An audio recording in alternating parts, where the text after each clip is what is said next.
প্রিয়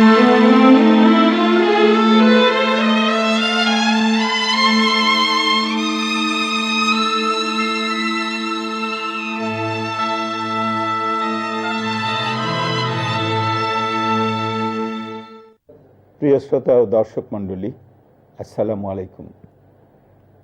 আমি কালাম ও কলম এই শিরোনামে যে আলোচনা সিরিজের কথা বলেছিলাম, তার প্রথম পর্বে আমরা বলেছিলাম যে কালামের গুরুত্ব কি, কলমের গুরুত্ব কি। আমি বলেছিলাম যে কলমের গুরুত্ব কালামের গুরুত্বের মধ্যেই নিহিত। আজকে আমরা কালামের কথা বলবো।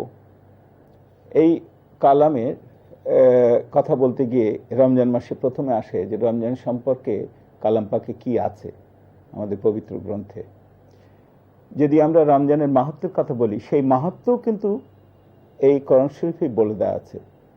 যে সূরা বাকারার 183 থেকে 185 নম্বর আয়াতে এখানে চমৎকারভাবে বলা আছে, ওয়া আন তাসিমু খায়রুল লাকুম ইন কুনতুম তা'লামুন।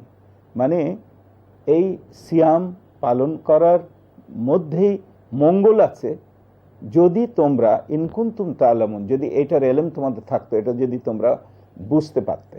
তাহলে আমাদেরকে বুঝতে হবে যে এই যে একটা সময় থেকে আর একটা সময় পর্যন্ত আমি কোনো কিছু খাচ্ছি না, আমি পানি স্পর্শ করছি না, আমি কোনো খাবার স্পর্শ করছি না, কোনো রকম খাদ্যদ্রব্য নিচ্ছি না, এটার মধ্যে মঙ্গল কি? শুধু কি এটা কি উপবাস না আর কিছু? এটার কি ট্রেনিং? তো এই মাহাত্ম্য এটা বলছে এর মধ্যে মঙ্গল আছে। সে মঙ্গলটা কি দিক দিয়ে?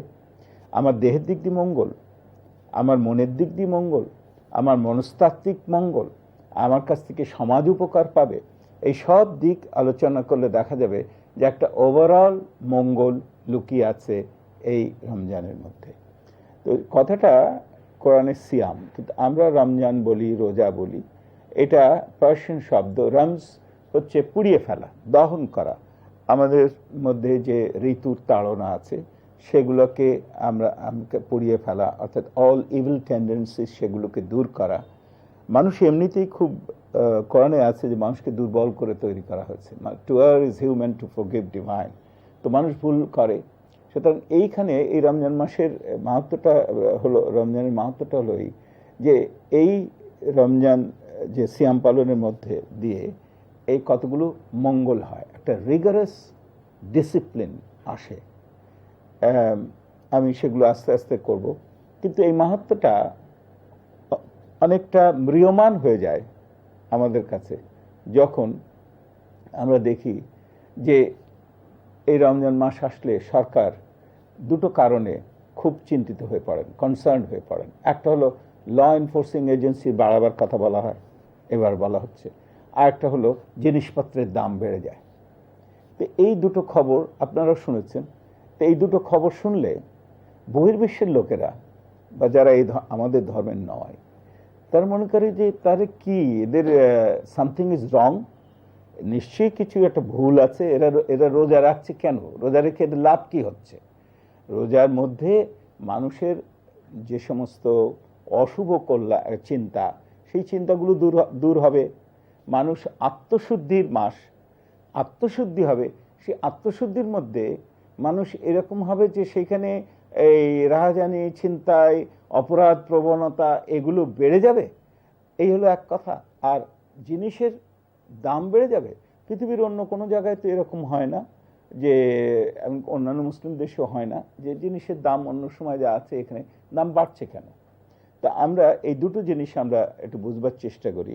এটা কিন্তু রমজানের মাহাত্ম্যের সঙ্গে কম্প্যাটেবল বা সামঞ্জস্যপূর্ণ নয়। আমরা জিনিসের মাহাত্ম্যের কথা যদি বলি, জিনিসের দামের কথা, তো জিনিস এই রমজান মাসে জিনিসের দাম, খাদ্যদ্রব্য, পেঁয়াজ, তেল, এগুলো, চিনি, এগুলো মানুষ শরবত এগুলো খায়। এখন প্রশ্ন হচ্ছে এগুলো কিন্তু খুব এসেনশিয়াল জিনিস না। কেন না? অন্য সময় যেভাবে যতটা পেঁয়াজ, যতটা তেল আমরা খাই, রমজান মাসে তার চেয়ে বেশি করতে হবে, এটা তো কোথাও লেখা নেই। এবং এইটা আমরা যেভাবে করি, আমরা যদি আমাদের গ্রাম বাংলার দিকে তাকাই, তাহলে দেখব গ্রামের কৃষক, শ্রমিক, খেটে খাওয়া মানুষ, তারা কি খায়? অন্য সময় যে খায়, রমজান মাসে এমন বেশি কিছুই খায় না, বরং যেটুকু যার আছে সেটুকু দিয়েই সে ইফতার করে। আগে যেভাবে খেত সেভাবেই খাওয়া, এখানেও তো সেই রকমই ব্যাপার। তাহলে দাম বাড়ানোর প্রশ্নটা কেন? এটা একটা, আমরা কি একটা এমন লাইফস্টাইল করে ফেলেছি? আমরা তো যেরকমভাবে আমরা আগে খেতাম ঠিক সেই রকমভাবেই খেত। সকালের নাস্তা যেরকম হয় সন্ধেবেলায় সেরকম নাস্তা খেলে এটা হয়। ফ্লুইড, সেটা তো পানি খেলেই হয়। চিনি খাওয়া আচ্ছা দরকার আছে, কিন্তু তাই বলে জিনিসের দাম বাড়াতে হবে এটা একদম ঠিক নয়। এই একটা দাম বাড়ানোর জিনিসটাই হচ্ছে রমজানের মাহাত্ম্যের সঙ্গে অসামঞ্জস্যপূর্ণ। দাম বাড়ে কেন? যদি ডিমান্ড বেশি হয়, সাপ্লাই কম, তাহলে দাম বাড়ে। সরকার চেষ্টা করে সাপ্লাই বাড়ানোর।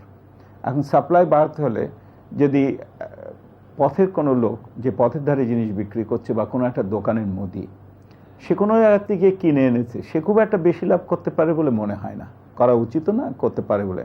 কোনো একটা জায়গায় বলছে যে কিছু মাফিয়া রয়েছে, তারা কন্ট্রোল করছে বাজার, এই খবরের কাগজে এরকম বেরোয়। এখন প্রশ্ন হচ্ছে, আমরা একটা ওপেন মার্কেট ইকোনমিতে বাস করি। যদি আমরা সাপ্লাই আনতে হয়, গভর্নমেন্ট তো প্রত্যেকেই এনকারেজ করছে, তাহলে সবাই যদি আনে জিনিস বাইরে থেকে এই মাসে, ওই কোটিকতক লোকের একটা বিশেষ লাইফস্টাইল স্যাটিসফাই করবার জন্য যে রমজান মাসে তারা এটা ছাড়া চলবে না, তাহলেও কিন্তু জিনিসের দাম বাড়ার কথা না, কারণ সবাই তো আনতে পারে। তাহলে প্রশ্ন হচ্ছে যে তাহলে এমন কি সবাই না আনতে পারে, মাত্র গুটি কতক লোক আনছেন, তারাই সবটা কন্ট্রোল করছে? তাহলে তো সেই প্রশ্রয় তাদের দেওয়া উচিত না।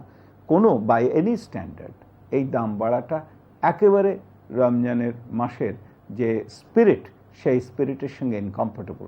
অনেকটা আনন্দ, মানুষের যে আনন্দ নষ্ট হয়ে যায় রমজান মাস আসলে, মানুষের জন্য নাভিশ্বাস ওঠে যে এটা কি করে সংসার চালাবো। এটা এটা একটা, এটা বুঝতে হবে যে এই কথাটা ঠিক না। এই জন্য আল্লাহ তাআলা রমজান মাসের এই ব্যবস্থা করেননি। সেকেন্ড হলো যে ল এনফোর্সিং। এইখানে কে ধারণা করা হচ্ছে যে লোকে অনেক বাজারঘাট করবে, লোকে অনেক কেনাকাটা করবে, তখন এই লোকে চিন্তায় হবে, এটা হবে। তো এই অপরাধ প্রবণতাও কিন্তু শুধু রমজান মাসে কন্ট্রোল করতে হবে তা না। প্রশ্ন হচ্ছে যে অপরাধ প্রবণতাটা সারা বছর ধরেই চেক করতে হবে, এবং অপরাধ প্রবণতা চেক করা এটা শুধু সরকারের কাজ না, এই কাজটা হচ্ছে ফ্যামিলির। একটি ছেলে জন্মেই কি একটা অপরাধী হয় না, সে ধীরে ধীরে ধীরে ধীরে বেড়ে ওঠে। একটা সময় সে প্যারেন্টসদের ইনফ্লুয়েন্স থেকে, খপ্পর থেকে বাইরে গিয়ে অন্যের খপ্পরে পড়ে। কখন পড়ে? প্যারেন্টসরা সেটা করতে পারে না। সংসার তো একটা ফ্যামিলি তো একটা মিনি গভর্নমেন্ট। তো সরকার কড়া হতে পারে, অবশ্যই হওয়া দরকার, কিন্তু সবাই যদি খারাপ হয়ে যায় তাহলে কি পুরো বাংলাদেশটাকে একটা জেলখানা করা হবে? তা না। এবং সেটা করলেও রমজানের মাহাত্ম্য এটা তাতে প্রশ্ন। অতএব আমরা এভাবে যেন আমাদের সব কিছু আমরা এইভাবে যেন প্ল্যান করি যে আমাদের শিক্ষা ব্যবস্থায়, আমাদের আচরণবিধিতে, আমাদের সোশ্যাল কন্ডাক্টে আমরা এই অপরাধ প্রবণতাটাকে একেবারে গোড়ার থেকে আমাদের দেখতে হবে, এবং আমাদের এই যে খাদ্যদ্রব্যের দাম বাড়ানো, এটাও একেবারে মানে গোড়ায় গিয়ে কন্ট্রোল করতে হবে। এই দুটো কন্ট্রোল করবার পর তখন আমরা বলতে পারি যে রমজান মাসে রোজা রাখলে কি হয়। সেই আলোচনা কিন্তু এখন আমরা করলাম না। আগামীতে আমরা রমজানের যে সায়েন্টিফিক সিগনিফিকেন্স, এই সিগনিফিকেন্স তুলে ধরব। কিন্তু তার আগে ব্যবসায়ীদের কাছে একটা বিনীত অনুরোধ করতে চাই, তা হলো যদি আপনার ন্যায্য মূল্যে দেনও, এতে যদি আপনাদের ক্ষতিও হয়, সেই ক্ষতিটাকে তো আপনারাই তো কিছুদিন পর আবার এই যখন জাকাত দেবেন তখন লক্ষ লক্ষ টাকা শাড়ি এতে স্ট্যাম্পিড হয়ে লোকে মারা যায় নিতে গিয়ে, তখন সেই সময় এই ব্যবসাতে যেটুকু টাকা কম হয়ে যাবে, মনে করেন না সেইটাই আপনার একটা সাদাকা হলো, সেটাই আপনার একটা জাকাত মনে করেন, সাধারণ লোকের কষ্ট না বাড়িয়ে। তো আমরা রমজান মাসের মাহাত্ম্যটা বুঝে রমজান পালন করি, এটাই আমাদের কাম্য।